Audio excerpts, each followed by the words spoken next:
the king of the workers of the world. Hi, folks.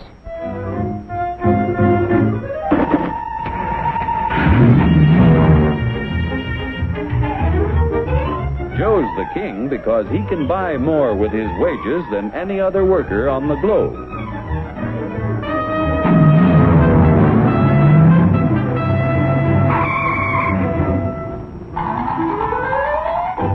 Now, what makes it possible for Joe to earn such a good living?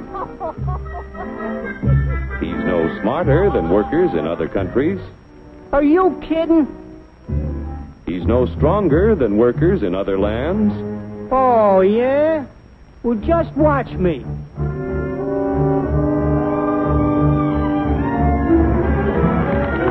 Ow! Just because Joe's an American doesn't mean... Yeah? Well, being an American is the best thing in the... Oh! My back! Sure, being an American is great, but how could you be superior to any foreigner when you or your folks might be any one of a dozen different races or religions? So, if you're no Superman, it must be the American way of doing things that makes you the luckiest guy in the world. I don't think I'm so lucky. You don't? Well, let me show you. Hey, what's that gadget? Television? No, it's a time machine. Just pull that lever. You'll see how people worked 100 years ago.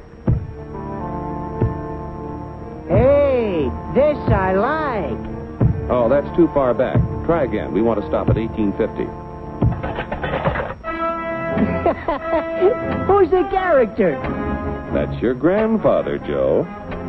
Oh. He had to work 69 hours a week to earn a living because he had only inexpensive hand tools and his own strength to help him make things. Your grandfather was a powerful man, yet his strength equaled only 1/10 of a horsepower. You have hundreds of horsepower in this costly giant of a machine to multiply your strength and efficiency 1,000 times. This makes it possible for you to earn more than any worker in history.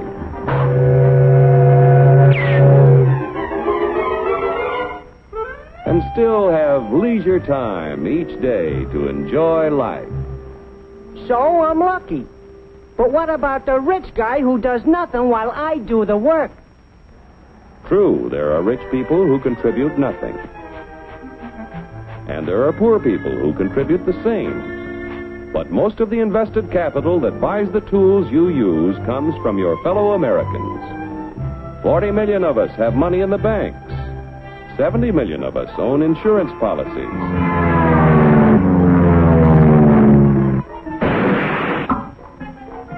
Over 15 million of us invest savings in corporation stocks and bonds, which help to finance industry. Each year, the people of America invest billions of dollars to create new plants and equipment. This invested capital buys the tools which make a man's labor worth more because he produces more.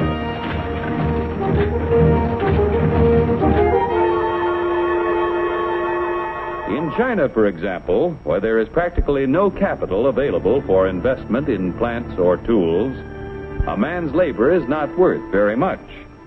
A coolie takes 10 days to move 10 gallons of kerosene 100 miles at a freight cost of 10 cents a gallon. An American railroad worker takes only 2 hours to move 100,000 gallons of kerosene 100 miles at a freight cost of 1 cent a gallon. The coolie makes 10 cents a day. An average American railroad worker makes $10 a day, or 100 times more than the coolie. The average railroad worker has the benefit of a $20,000 investment in equipment. The Chinese coolie's equipment is worth only 10 cents.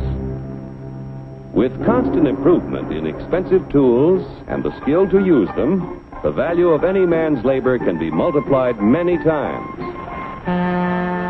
Naturally, the people in this country who invest their savings with industry expect dividends. No dividends, no investments.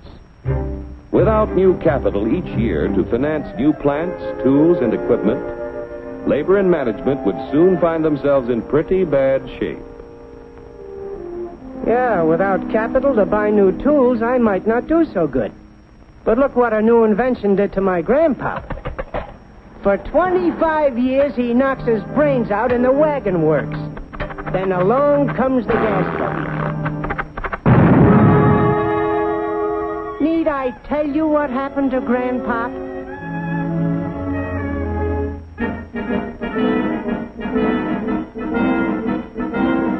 The history of our country proves that new inventions create thousands of jobs for everyone they displace.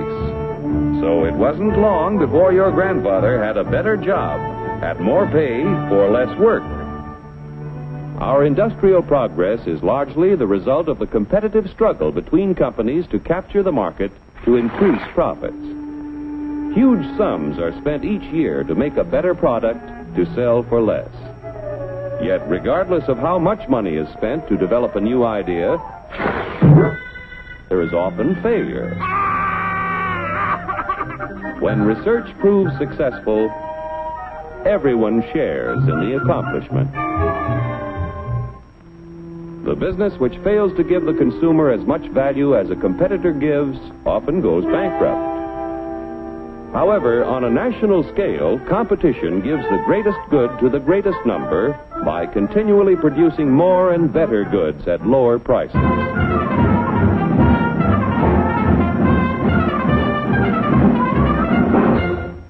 The American way of doing things makes it possible for more people to own their own homes. We're only 7% of the world's population, but we have 50% of the radios.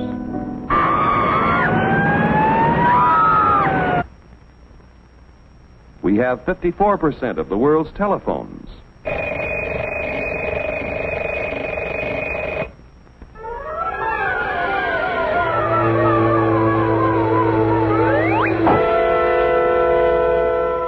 Americans own practically all the refrigerators in existence to give them plenty of ice quickly and easily. Bathtubs, we've got 92% of them. Most of us have the leisure time to enjoy the peace and quiet of the beautiful countryside as we drive about in 72% of the world's automobiles. Don't get a turn at the last corner. You don't even hear me. You ain't I want to get a candy bar. Under the protection of our freedoms, American labor, management, and capital, the greatest production team in the history of mankind, have made the United States the industrial master of the world. Capital must continue to provide industry with the funds to create new tools and plants. Labor and management must continue to increase the production of better goods at lower prices so that more people will be able to buy the things that make life easier and happier for all of us. Then Joe will continue to be the king of the workers of the world. You said it, brother.